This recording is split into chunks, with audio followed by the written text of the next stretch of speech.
नमस्कार, दिन भर की बड़ी खबरों में आपका स्वागत है। मैं हूं परवीन शेख।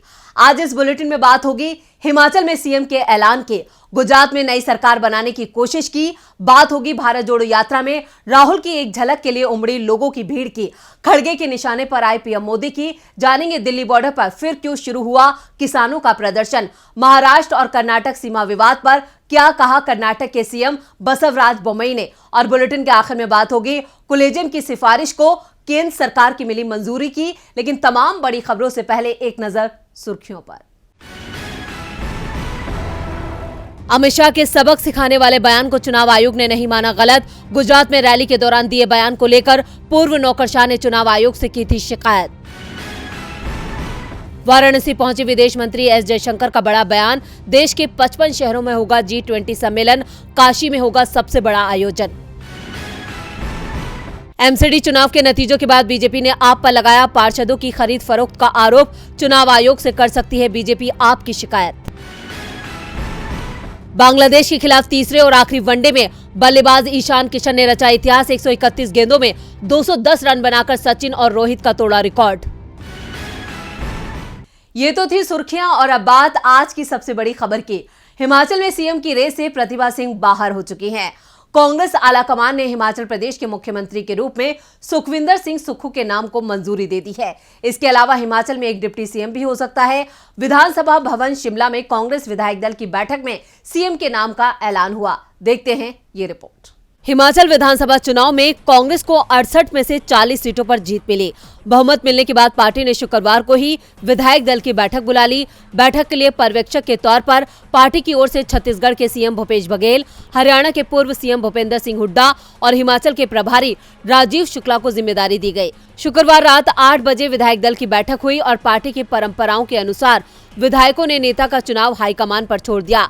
एक लाइन का प्रस्ताव पास कर हाईकमान को नेता चुनने के लिए अधिकृत कर दिया गया। इसके बाद कांग्रेस पर्यवेक्षकों ने हर विधायक से अलग अलग चर्चा की, उनसे उनकी निजी पसंद पूछी गई। आधा दर्जन के करीब विधायकों ने पर्यवेक्षकों से कह दिया कि जो हाईकमान की पसंद होगी वही उनकी पसंद होगी। बाकी के विधायकों ने अपनी पसंद बता दी। विधायकों की रायशुमारी में मंडी से सांसद प्रतिभा सिंह और विधायक सुखविंदर सिंह सुक्खू को सबसे ज्यादा समर्थन मिला, लेकिन अधिकांश विधायकों की राय थी कि नेता विधायकों में से ही चुना जाना चाहिए। विधायकों की राय और विधायक दल के फैसले को पार्टी हाईकमान तक पहुंचा दिया गया।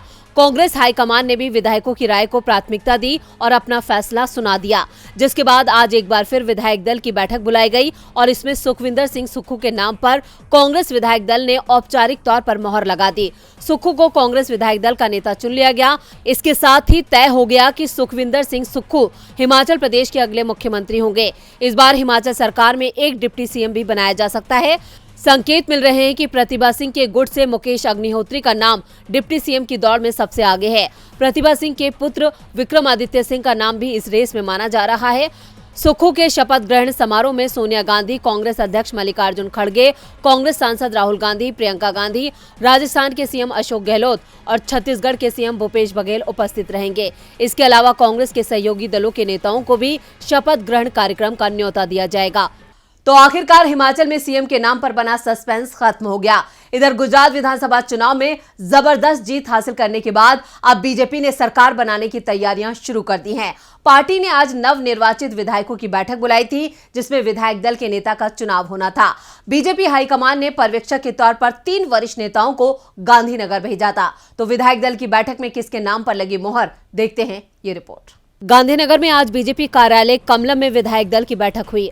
बैठक के लिए पार्टी ने 3 वरिष्ठ नेताओं को निरीक्षक बनाकर भेजा था। बीजेपी हाईकमान के आदेश पर रक्षा मंत्री राजनाथ सिंह, कर्नाटक के पूर्व सीएम बीएस येदियुरप्पा और केंद्रीय मंत्री अर्जुन मुंडा गांधीनगर पहुंचे, जिनकी निगरानी में विधायक दल के नेता का चुनाव किया गया। विधायकों ने सर्वसम्मति से भूपेंद्र पटेल को विधायक दल के नेता के रूप में चुन लिया।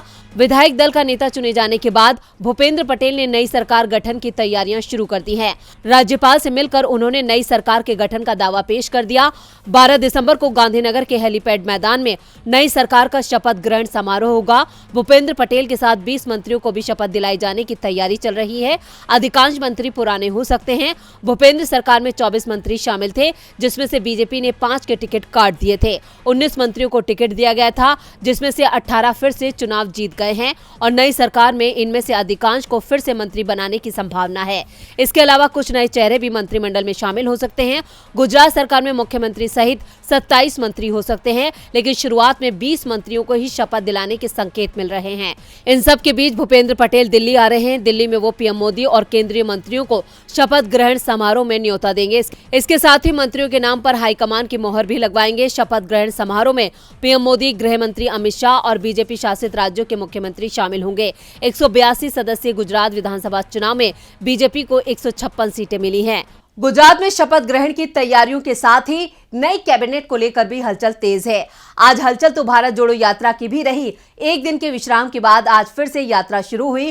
राहुल गांधी ने बूंदी जिले से यात्रा शुरू की। यात्रा में आज राहुल गांधी सफाई कर्मचारियों के गले में हाथ डालकर चलते हुए दिखाई दिए। देखते हैं ये रिपोर्ट। राहुल गांधी की भारत जोड़ो यात्रा धीरे धीरे आगे बढ़ रही है। ये यात्रा अलवर होती हुई हरियाणा में प्रवेश करेगी। भारत जोड़ो यात्रा 19 दिसंबर को अलवर सीमा में प्रवेश करेगी, जहां अलवर कांग्रेस कमेटी ने राहुल के भव्य स्वागत की तैयारी की है। तो वहीं 19 दिसंबर को मालाखेड़ा में राहुल गांधी की विशाल रैली होगी। आज एक दिन के ब्रेक के बाद राहुल के नेतृत्व में भारत जोड़ो यात्रा राजस्थान के बूंदी के केशोरापाट से सुबह 8:30 बजे शुरू हुई। भारत जोड़ो यात्रा में शामिल होने के लिए राहुल आज सुबह ही रणथंभौर से बूंदी पहुंचे। यात्रा में राहुल के साथ कांग्रेस दल के नेता अधीर रंजन चौधरी, सीएम अशोक गहलोत, गोविंद डोटासरा, अशोक चांदना साथ चल रहे हैं। भारत जोड़ो यात्रा केशोरापाटन में लाल सोट कोटा हाईवे पर आगे बढ़ रही है। राजस्थान में भारत जोड़ो यात्रा के छठे दिन राहुल गांधी ने सफाई कर्मियों से बात की। राहुल उनके गले में हाथ डालकर लंबी दूरी तक चले। इससे पहले आज करीब 10 किलोमीटर सफर में अलग अलग धर्म के गुरु भी राहुल से मिलने पहुंचे। राजस्थान के साथ देश के परिदृश्य को लेकर राहुल ने उनसे बातचीत की। यात्रा की तस्वीरें साझा करते हुए कांग्रेस ने लिखा, कुछ पल का विराम था, फिर चल पड़े सफर पर हम। भारत जोड़ो यात्रा ने आज छोटी काशी बूंदी जिले से शुभारंभ किया। इन तस्वीरों में साफ देखा जा सकता है कि राहुल की यात्रा में आज भी गजब की भीड़ जुटी है। लोग राहुल को देखने के लिए छतों पर इंतजार करते नजर आए। आपको बता दें कि सोनिया गांधी का जन्मदिन सेलिब्रेट करने के लिए राहुल और प्रियंका भी रणथंभौर पहुंचे थे। अब राहुल ने बूंदी आकर फिर से भारत जोड़ो यात्रा शुरू कर दी है। वहीं 10 दिसंबर को यात्रा में महिलाएं चलने वाली थी। कहा जा रहा है कि प्रियंका गांधी की वजह से यात्रा में बदलाव किया गया है। अब 12 दिसंबर को महिलाएं राहुल और प्रियंका के साथ भारत जोड़ो यात्रा में शामिल होंगी। 12 दिसंबर की यात्रा को खास बनाने के लिए इसमें कांग्रेस की महिला नेताओं को भी आमंत्रित किया गया है। 12 दिसंबर को चलने वाली यात्रा को महिला शक्ति पद यात्रा का नाम दिया गया है। राहुल की एक झलक के लिए लोग अपने घरों की छतों पर इंतजार करते दिखे। तो वहीं आज कांग्रेस अध्यक्ष मल्लिकार्जुन खड़गे भी भारत जोड़ो यात्रा की तारीफ करते नजर आए। इसके साथ ही खड़गे ने एक बार फिर पीएम मोदी पर निशाना साधा। तो क्या कहा खड़गे ने, देखते हैं ये रिपोर्ट। कांग्रेस अध्यक्ष मल्लिकार्जुन खड़गे कांग्रेस की मजबूती को लेकर लगातार सक्रिय हैं। तो वहीं राहुल गांधी की भारत जोड़ो यात्रा से भी खड़गे को काफी उम्मीदें हैं। देश में नफरत खत्म करने के लिए राहुल गांधी हजारों किलोमीटर पैदल यात्रा कर रहे हैं। राहुल ने भारत जोड़ो यात्रा से कांग्रेस को मजबूत करने के साथ साथ अपनी छवि को भी बदल दिया है। आज राहुल एक सशक्त नेता के तौर पर पहचान बना चुके हैं। कांग्रेस अध्यक्ष मल्लिकार्जुन खड़गे ने कहा कि हिमाचल में भारत जोड़ो यात्रा का असर हुआ है, इसलिए कांग्रेस ने वहां जीत दर्ज की है। खड़गे ने पीएम मोदी पर आरोप लगाते हुए कहा कि बीजेपी सिर्फ कांग्रेस के बनाए संसाधनों को बेचकर अपना काम चला रही है। पीएम मोदी ने अपने शासन में कोई सार्वजनिक उपक्रम खड़ा नहीं किया, बल्कि प्राइवेटाइजेशन के नाम पर कांग्रेस की बनाई सार्वजनिक कंपनियों को बेचने का काम कर रही है। खड़गे ने पीएम मोदी को चुनौती देते हुए कहा, अगर उनमें हिम्मत है तो देश की जनता को बताएं उन्होंने देश के विकास के लिए क्या काम किया है, उन्होंने कौन से सार्वजनिक उपक्रम बनाए हैं। खड़गे यही नहीं रुके, बल्कि उन्होंने गुजरात को लेकर भी पीएम मोदी को घेरा। खड़गे की माने तो गुजरात में बीजेपी ने गुजराती अस्मिता के नाम पर जीत दर्ज की है। पीएम मोदी ने गुजरात चुनाव प्रचार में विक्टिम कार्ड खेलकर लोगों की भावनाओं को भड़काया और गुजराती होने के नाते लोगों से वोट मांगे। साथ ही खड़गे ने यह माना कि वो गुजरात में कांग्रेस की हार पर गहन मंथन करेंगे। खड़गे ने कहा, मोदी जी पहले भी परिवारवाद की बातें कर सीएम बने और अब यहाँ भी वही बातें कर रहे हैं। आखिर कब तक यही बातें करते रहेंगे? पीएम मोदी कुछ काम करके दिखाएं, जैसा पंडित जवाहरलाल नेहरू जी ने किया था। मल्लिकार्जुन खड़गे ने बताया कि वो काफी संघर्षों से यहाँ तक पहुंचे हैं। उन्होंने कभी हार नहीं मानी। उन्होंने कहा कि जिंदगी में चाहे कितनी भी चुनौतियां आए, कभी हार नहीं मानो। गरीब से भी गरीब परिवार में जन्मे मल्लिकार्जुन खड़गे ने काफी छोटी उम्र में ही अपने मां और भाई बहनों को खो दिया था, लेकिन उसके बाद भी उन्होंने हार नहीं मानी। खड़गे का साफ कहना है कि कांग्रेस भी कभी हार नहीं मानेगी और एक बार फिर सत्ता में वापसी करेगी। खड़गे ने अपने बयान से बीजेपी को आज ये संदेश दे दिया है कि कांग्रेस फिर से सत्ता में वापसी करेगी। वापसी तो किसानों ने भी कर ली है। कृषि कानून के खिलाफ किसानों का आंदोलन 1 साल तक चला। किसान तभी वापस लौटे जब सरकार ने कृषि कानून वापस ले लिए।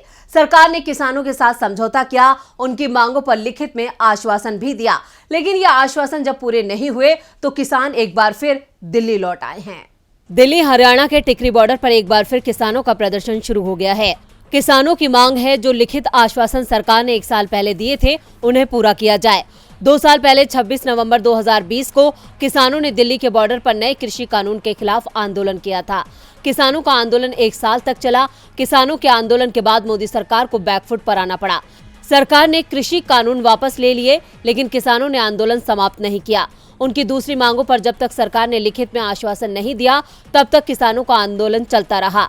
बाद में सरकार ने किसानों की सभी मांगे मानने का आश्वासन किसान मोर्चा को दिया, लेकिन 1 साल गुजर जाने के बावजूद किसानों की कोई भी मांग अभी तक पूरी नहीं हो पाई है।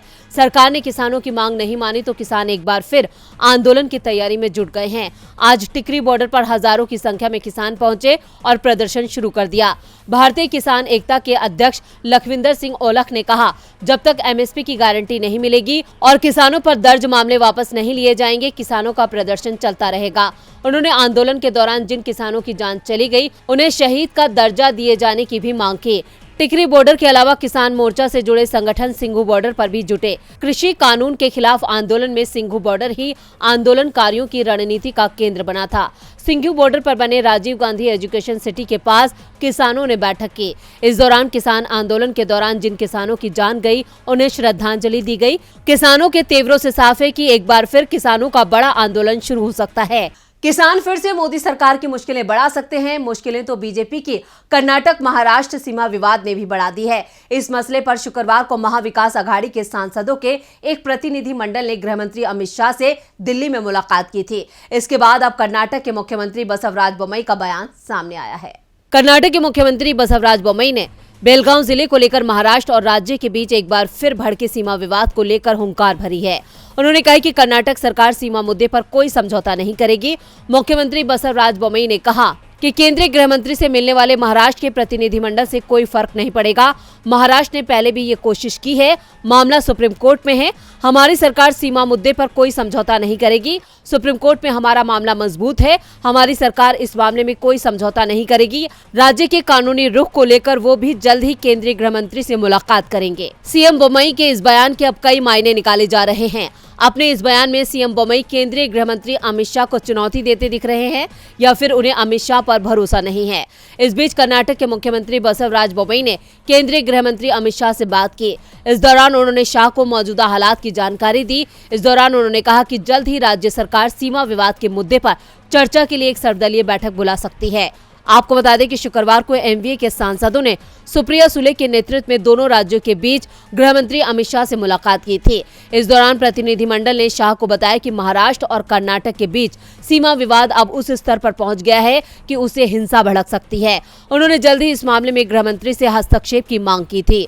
एमवीए के सांसदों से मिलने के बाद गृह मंत्री अमित शाह ने महाराष्ट्र और कर्नाटक के मुख्यमंत्रियों की बैठक बुलाई है। ये बैठक 14 दिसंबर को होने वाली है। इससे पहले कर्नाटक के सांसदों का प्रतिनिधिमंडल भी शाह से मुलाकात करेगा। आपको बता दें कि सीमा विवाद के मसले पर मुख्यमंत्री एकनाथ शिंदे और सीएम बसवराज बोम्मई के बीच भी बातचीत हो चुकी है। बुलेटिन के आखिर में बात कोलेजियम की सिफारिशों पर छिड़े घमासान की। कोलेजियम को लेकर सरकार और सुप्रीम कोर्ट के बीच एक बार फिर से विवाद शुरू होने के संकेत मिल रहे हैं। इस बीच सुप्रीम कोर्ट का रुख भी सख्त होता नजर आ रहा है। कोर्ट केंद्र सरकार पर कठोर टिप्पणी कर उसकी सिफारिशों पर जल्दी फैसला लेने की बात कह चुका है और अब कोर्ट की सख्ती का असर होता भी दिख रहा है। केंद्र सरकार ने कोलेजियम की सिफारिशों को मंजूरी दे दी है। कोलेजियम की सिफारिशों को लेकर केंद्र और सुप्रीम कोर्ट के बीच चल रहा विवाद अब खुलकर सामने आ गया है। कानून मंत्री किरण रिजिजू ने सुप्रीम कोर्ट के कोलेजियम की तुलना एलियन से कर दी तो उपराष्ट्रपति ने भी इसे लेकर सवाल उठा दिए।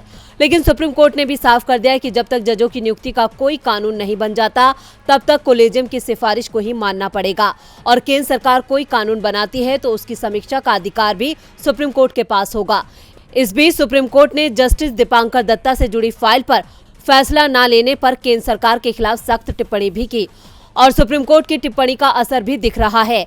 केंद्र सरकार ने कोलेजियम की सिफारिश को मंजूरी दे दी है। जस्टिस दत्त से जुड़ी फाइल अब राष्ट्रपति द्रौपदी मुर्मू के पास पहुंच चुकी है। राष्ट्रपति जल्द ही इसे मंजूरी दे सकती हैं। इसके बाद जस्टिस दत्त अगले हफ्ते सुप्रीम कोर्ट के जज के रूप में शपथ ले सकते हैं। बॉम्बे हाई कोर्ट के मुख्य न्यायाधीश जस्टिस दीपांकर दत्ता के नाम की सिफारिश 26 सितंबर को पूर्व मुख्य न्यायाधीश यूयू ललित की अध्यक्षता वाले सुप्रीम कोर्ट के कोलेजियम ने की थी। लेकिन जब इस फाइल को केंद्र ने मंजूरी नहीं दी तो कुछ वकीलों ने कोलेजियम के मुद्दे को लेकर केंद्र सरकार पर कई सवाल उठाए थे। जस्टिस दत्ता की नियुक्ति के बावजूद सुप्रीम कोर्ट में जजों की कमी रहेगी। अभी सुप्रीम कोर्ट में जजों के 34 पद स्वीकृत हैं, लेकिन सिर्फ 27 जज ही कार्यरत हैं। अगले महीने जजों के खाली पद बढ़कर 8 हो जाएंगे। जस्टिस एस अब्दुल नजीर 4 जनवरी को सेवानिवृत्त होंगे। इसके अलावा 7 और जजों का कार्यकाल अगले साल पूरा होने वाला है। ऐसे में सुप्रीम कोर्ट का कोलेजियम जल्द ही कुछ और नामों की सिफारिश कर सकता है।